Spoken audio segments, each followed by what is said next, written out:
ময়মনসিংহ জেলা পাগলা থানায় নিজস্ব অর্থায়নে অবহেলিত রাস্তার কাজ করে দিয়েছেন সাবেক ছাত্রনেতা, সাবেক মেম্বার ও সাবেক বিএনপি নেতা ফেরদৌস আলম মৃধা। আমাদের বিশেষ প্রতিনিধি নূর হোসেন সুমন জানান, শনিবার দুপুরে মশাখালী ইউনিয়নের বলদি টানপাড়ার এই রাস্তাটি শুভ উদ্বোধন করেছেন।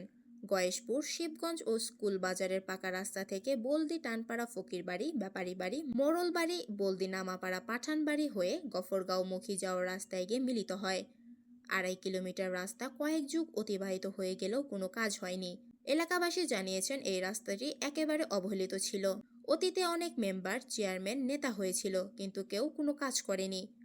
সাবেক ছাত্রনেতা, সাবেক পাগলা থানা বিএনপির সম্মানিত সদস্য, সাবেক মেম্বার ফেরদৌস আলম মৃধা বলদি টানাপাড়া ফকির বাড়ির জামে মসজিদে শুক্রবার দিন নামাজ পড়তে এসেছিল। রাস্তার বেহাল দশা দেখে দলের পক্ষ থেকে নিজের অর্থায়নে রাস্তাটি করে দিবে তিনি বলে গেছেন। আজকে সেই রাস্তাটি শুভ উদ্বোধন করে সচল করে দিয়ে গেলেন। এই রাস্তা দিয়ে 3টি গ্রামের প্রতিদিন কয়েক হাজার মানুষ চলাচল করে।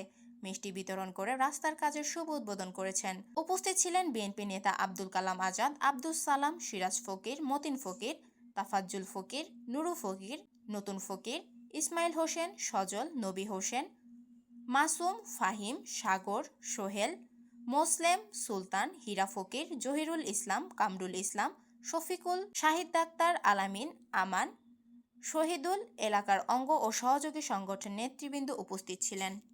কষ্ট হলেও আমার সংসার খরচের টাকা হইতে আমি এই রাস্তাটি যতদূর পারি আমি মেরামত করে দেব, যাতে মানুষ চলাচলের উপযোগী হয়। প্রিয় ভাইরা, আমি সহযোগিতা চাই। আগামী দিন এমনিভাবে বলদি মশাখালী ইউনিয়নের আরো অনেক রাস্তাগুলো বেহাল রাস্তা রয়েছে এবং ছোট্ট ছোট্ট কাজগুলো যেগুলো আমার দ্বারা সম্ভব সেগুলো আমি করব এবং আমাকে সহযোগিতা করবেন।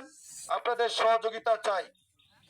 আমি আপনাদের কাছে চাওয়ার কিছু নেই, কোনো কমিটমেন্ট নেই, কোনো কিছু নেই, শুধু আপনাদের হৃদয়ে আমাকে একটু স্থান দিবেন। সন্তান হিসেবে, ভাই হিসেবে, ভাতিজা হিসেবে, বন্ধু হিসেবে আপনাদের হৃদয়ে আমাকে একটু স্থান দিবেন, যাতে আপনাদের পাশে আমি থাকতে পারি।